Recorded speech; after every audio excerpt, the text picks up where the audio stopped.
C'est un constat qui avait été fait à l'EPFL en 2004-2005, avec l'idée qu'on peut-être on pourrait relancer, on sortait de la bulle Internet. On avait eu en 2005 que 5 spin-offs à l'EPFL. On oublie un peu ce chiffre qui était vraiment la marée la plus basse.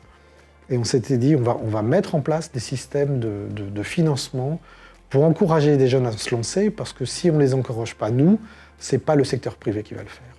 Donc on a mis en place des bourses qui s'appellent les Grants. C'était une bourse de 100 000 francs pour tout projet dont on considérait qu'il avait un potentiel.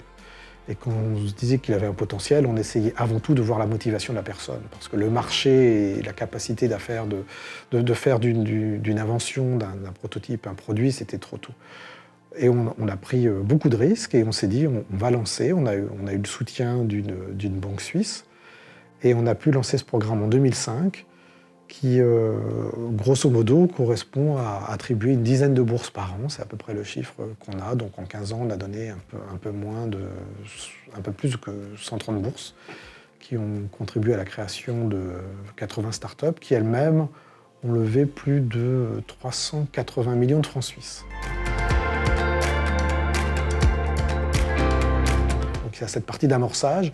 Et je pense qu'on a beaucoup contribué à redynamiser cette création d'entreprise. J'ai mentionné qu'on n'avait que 5 startups en 2005.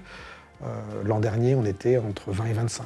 Et cette année, on est déjà une quinzaine à mi-parcours dans l'année. Donc je pense qu'on a donné envie à des gens d'essayer qui n'ont pas eu peur de se lancer.